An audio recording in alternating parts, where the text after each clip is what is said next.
Hola a todos, ¿qué tal? ¿Cómo estáis? Como veis, ha habido finalmente también un segundo vídeo. Nos hemos animado a ahondar un poco más en este canal alternativo de comunicación para nosotros, que no lo habíamos utilizado demasiado. Como decía en el vídeo anterior, es el primer vídeo de estas características que hacemos. Y nada, espero que os guste.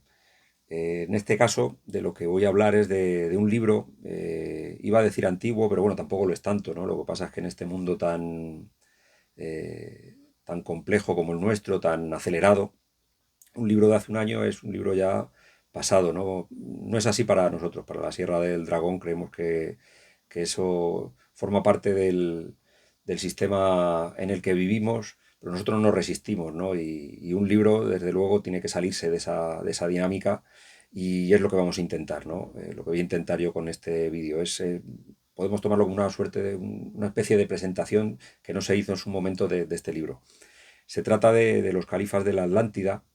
Es un libro bueno, básicamente lo que hace es tomar el camino o seguir el camino que habíamos iniciado en su momento con la serie de libros sobre la Reconquista Mágica.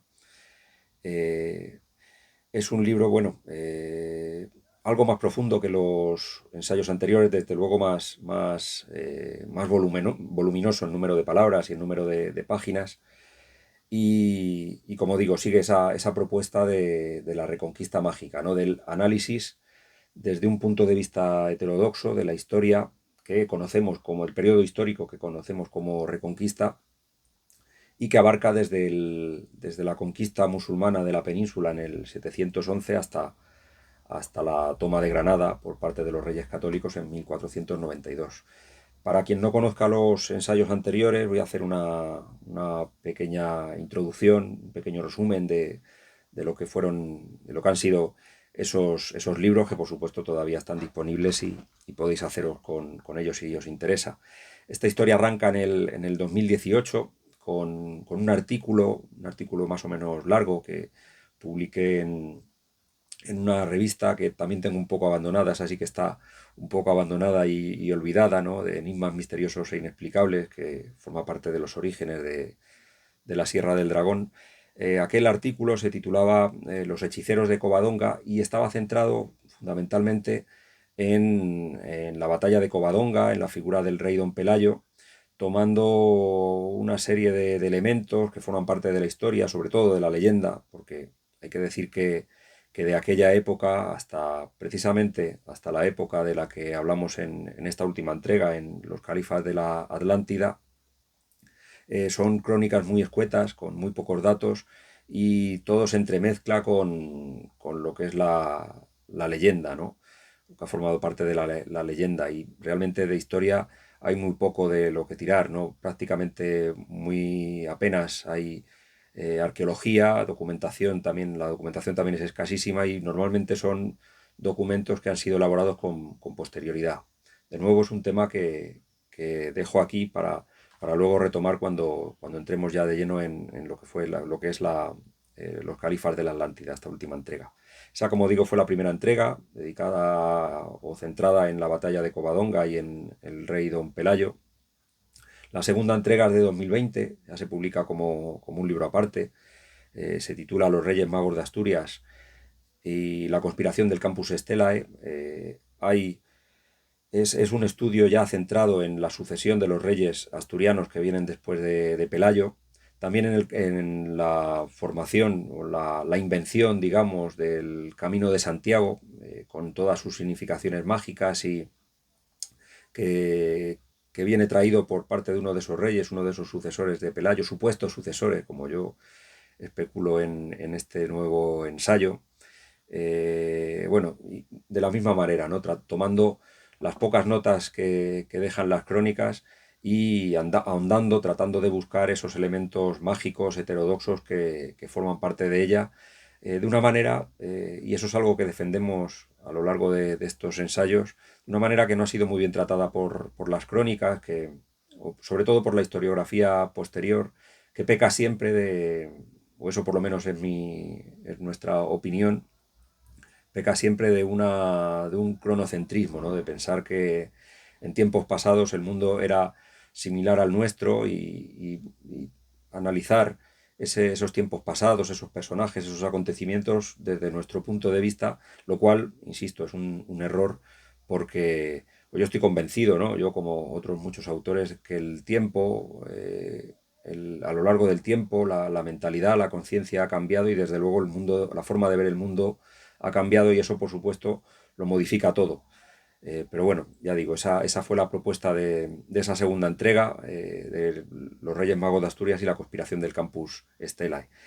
En tercer lugar vino otro ensayo ya un poco más extenso, titulado Las coordenadas secretas del reino perdido. Está centrado en el siglo X, y en un personaje muy relevante para ese periodo, el que podemos considerar el último rey de esa sucesión de reyes asturianos. A partir del el reino de Asturias pasará a formar parte del reino de León, ¿no? Y comenzará la evolución hasta convertirse posteriormente en el reino de Castilla y posteriormente más adelante ya en la nación española, ¿no? Tiene sus orígenes allí. Es Alfonso III el Magno, un rey muy interesante, bastante importante en la sucesión de acontecimientos históricos y por supuesto también con su reverso mágico, que nosotros, ¿no? Para ir poniendo también un poco en contexto, lo que hacemos a lo largo de estos ensayos que ha ido surgiendo poco a poco según lo íbamos elaborando era la hipótesis no solamente de la importancia que va a tener la magia, el ocultismo, determinados elementos analizados de una manera, pensamos nosotros, equivocada. eh, Todo esto sumado a la existencia de un tercer actor en esa lucha, ¿no? La Reconquista, lejos de ser únicamente un enfrentamiento entre cristianos y musulmanes, que es lo que habitualmente se nos cuenta, nosotros introducimos un tercer actor, que es el pueblo atlante, ¿no? Puede sonar así muy grandilocuente. Es una idea que surge ya en el primero de los ensayos y que puede parecer una locura, pero que no lo es tanto, ¿no? Es la idea de que tanto musulmanes como quienes de alguna manera toman el testigo de Pelayo, que, bueno, quienes leáis el ensayo de los hechiceros de Covadonga sabréis cuál es nuestra idea al respecto, ¿no? Cómo esa figura va mucho más allá de lo que puede ser un simple caudillo militar. Pues como digo, tanto unos como otros no dejan de ser tanto árabes como quienes están al frente del Reino de Asturias, que directamente, bueno, lo podemos decir, son elementos que tampoco son oriundos de la península, ¿no? La propia historia oficial lo afirma, ¿no? Son visigodos, que no deja de ser un pueblo invasor, que pasa unos siglos detentando el poder en la península y que con la conquista musulmana se ve arrinconado, ¿no? Muchos de ellos ven obligados de estos jefes visigodos, se ven obligados a claudicar y a convertirse al Islam, y unos pocos, según la leyenda, se refugian en el norte e inician la reconquista. El pueblo atlante, de alguna manera, sería el pueblo que ya existía antes de la llegada de los musulmanes y antes también de la llegada de esos visigodos y de todos esos, eh, todos esos elementos que vienen de fuera, principalmente también del reino de los francos, luego posteriormente con Carlomagno, que entablarán esa lucha en la península ibérica, dejando en medio a estos atlantes. Decía que esta nueva entrega de estos ensayos, los califas de la Atlántida, es una historia mágica de los Omeya, también es una historia de los atlantes, ¿no? También dentro de el hecho, ¿no? De que el libro sea más grande, es un ensayo más largo, también nos ha dado tiempo a perfilar, ¿no? A matizar y a profundizar en la idea de estos atlantes a través de una serie de figuras de las bueno, poco a poco ahora hablaré.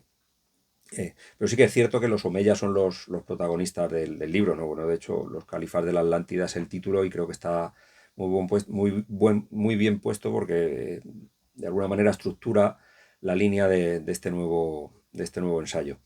Los omeya, bueno, sabéis, son una familia que surge en los primeros tiempos del Islam, Es una familia que estará implicada en las primeras luchas de poder tras la muerte del profeta y que será la victoriosa en una de esas luchas que la llevarán a convertirse en la primera familia, al margen de la del profeta, en dirigir los destinos de los musulmanes. Lo hará desde Damasco.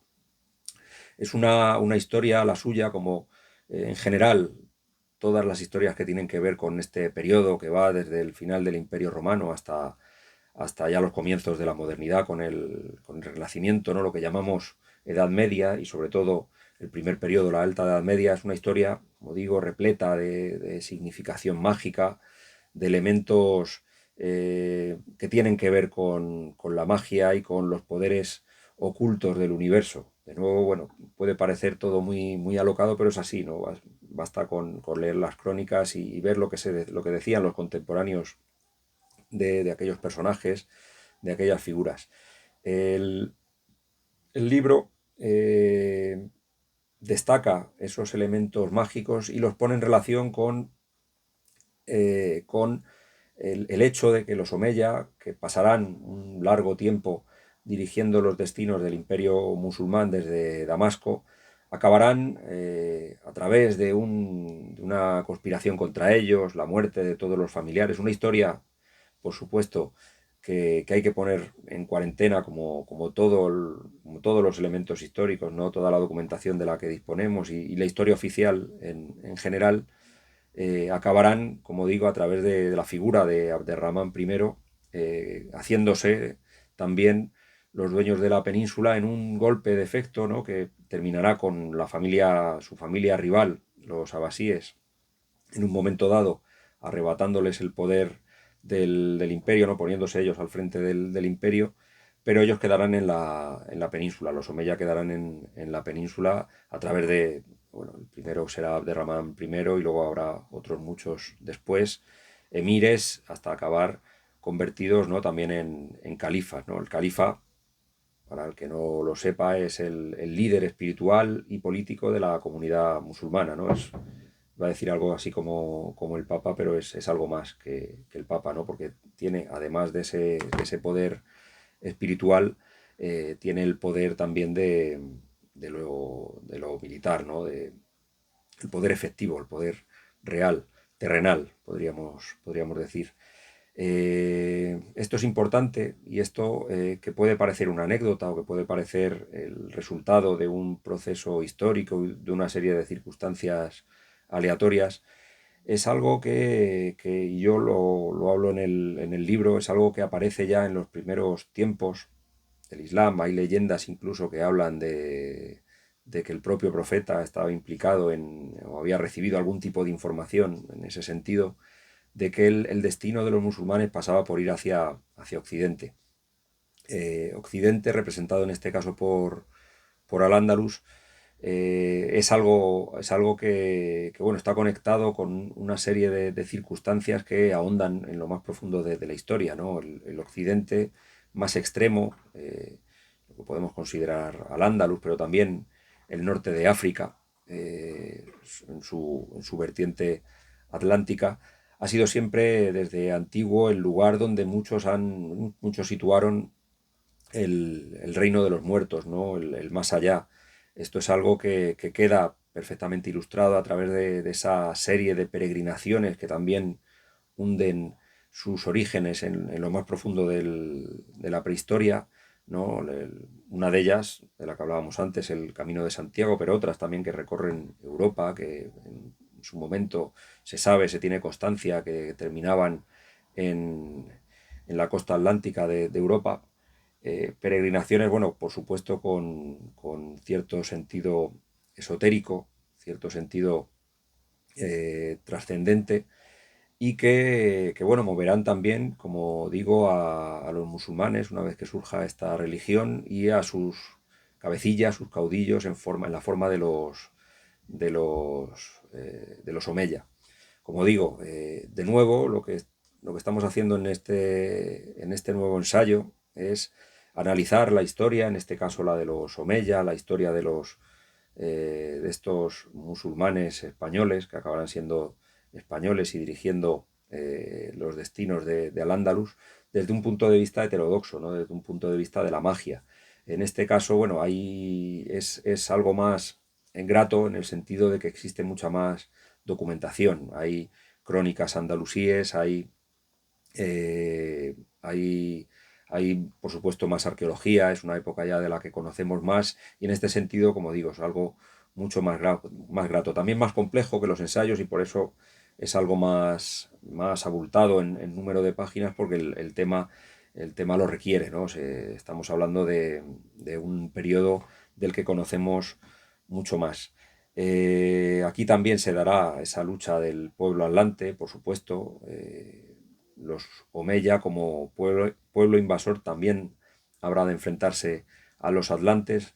Nosotros los encontramos en diversas figuras de las que tratamos en el libro, como pueden ser Fernán González, un personaje que evidentemente su figura está ligada a las antiguas leyendas de origen céltico y esto es algo que no es invención mía, sino que está justificado a través de muchos autores, ¿no? Como las leyendas de Fernán González también beben de una fuente mucho más antigua y su figura, por diversos elementos de los que hablo en el libro, por supuesto, tiene todas las papeletas, igual que el rey Don Pelayo, para convertirse en una de esas figuras atlantes.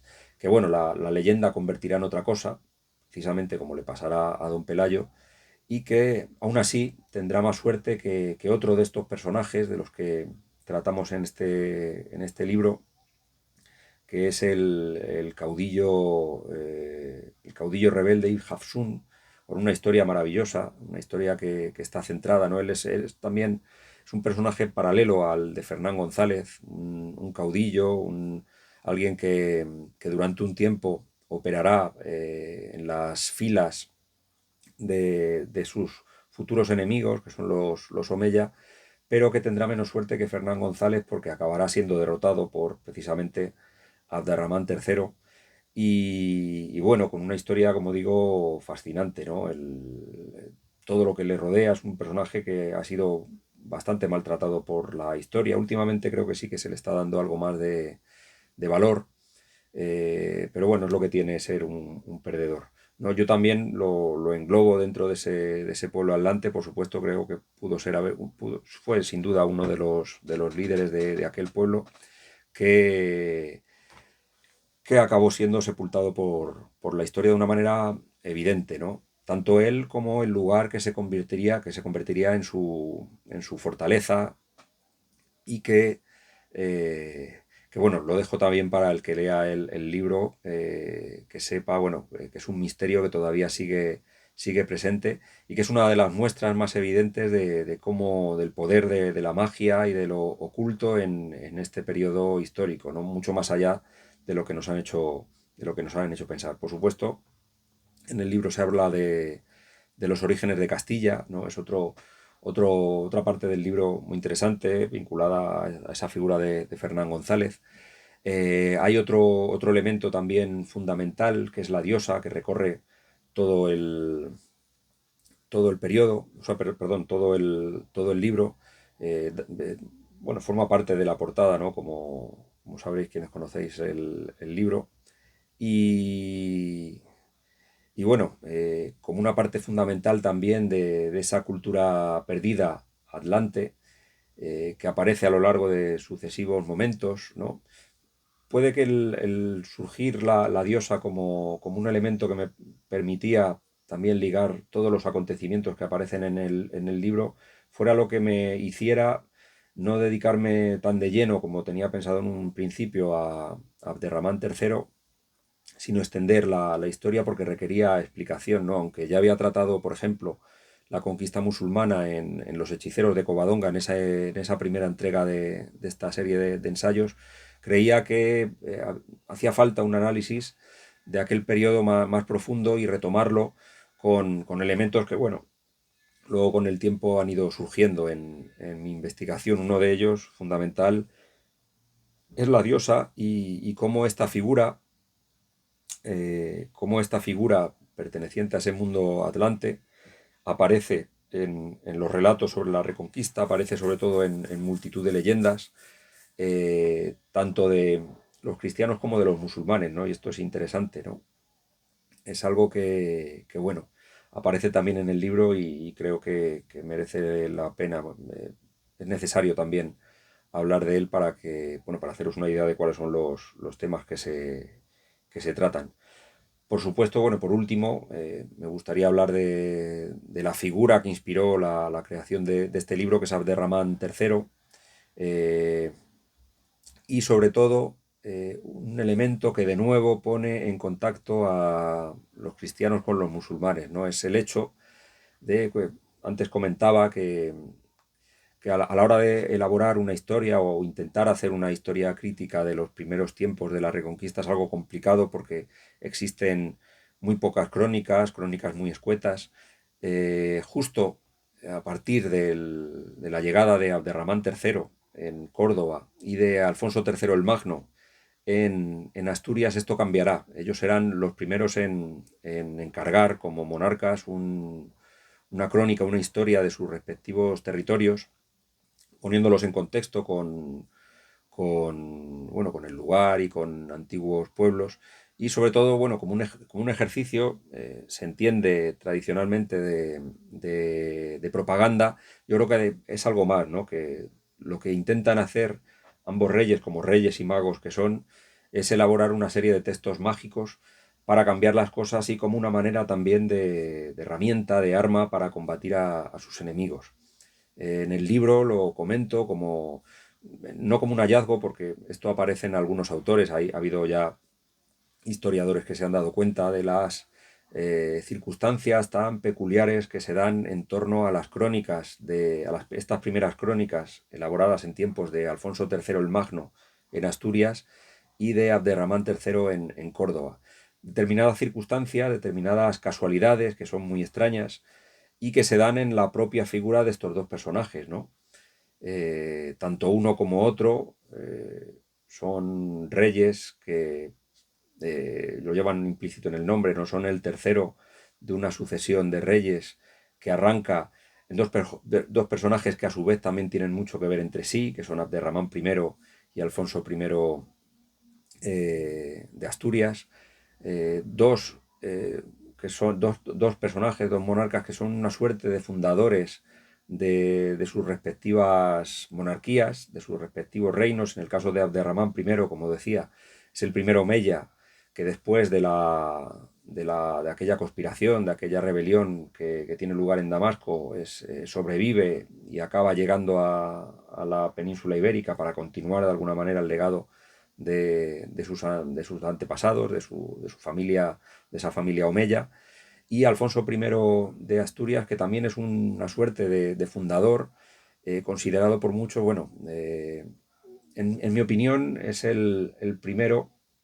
desde luego, en insistir, en convertir lo que se había fundado en el reino de Asturias, que hasta ese momento todavía seguía inmerso en una lucha entre atlantes y podríamos llamarlo visigodos, pues posiblemente también pudieran ser otra cosa, pero desde luego eh, población extranjera de alguna manera o que quería hacerse con el poder, y de alguna manera Alfonso I también, tal y como queda reflejado en las crónicas, se convierte en un rey asturiano que viene legitimado por un poder también extranjero, ¿no? Como digo, son similitudes que se dan, hay muchas más que yo comento en el libro y que confluyen en la creación de esas crónicas, ¿no? En esos textos que en el fondo son textos mágicos, ¿no? Están suponiendo una novedad en esa lucha de la Reconquista.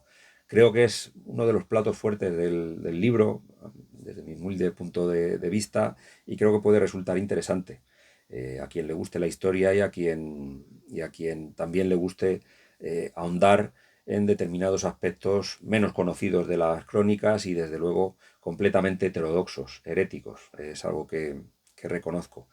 De Abderramán III se habla en el libro de muchas más cosas. Su figura ya es mucho más conocida. Tenemos crónicas, biografías sobre este personaje, sobre este monarca. Es muy interesante todo lo que tiene que ver con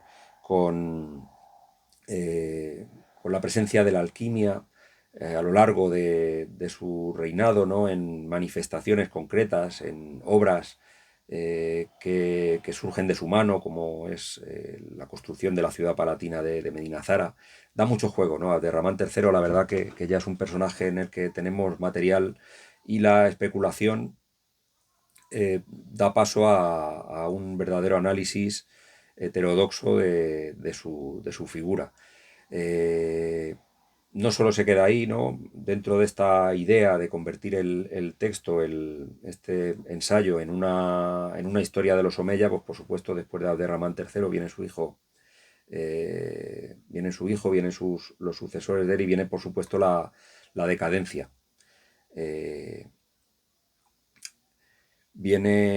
se habla también de Almanzor, y se pone en contexto, ¿no? La figura de Almanzor como un mago negro, como el encargado de acabar con esa dinastía de alguna manera, aunque no será en su periodo. De hecho, su periodo es considerado como uno de los de mayor prosperidad de Al-Ándalus, pero sí que será ya un pistoletazo de salida a una decadencia y a cosas, bueno, que han venido con posterioridad, una, las- el devenir de la propia lucha de la Reconquista, que en ese punto tomará un cauce diferente, y que tiene todo su origen en algunas de las cosas que se cuentan en este libro y que por encima he contado a lo largo de esta pequeña charla. Eh, Entre medias, bueno, no sé si los que ya conozcáis mis libros, mis ensayos, sabéis que están repletos, o por lo menos así lo considero yo, de ideas un poco, bueno, que pueden resultar descabelladas para algunos, pueden resultar muy fantasiosas. Creo que en absoluto es así, ¿no? Bueno, quizá es también lo que piensan todos los locos, no lo sé. El caso es bueno, yo primo por encima de todo la imaginación, soy un apasionado de la historia, me gusta leer historia, me gusta leer a los historiadores, y simplemente creo que puedo poner mi pequeño granito de arena con mi interpretación de las cosas, que no siempre están alejadas, ¿no? Yo, de hecho, también,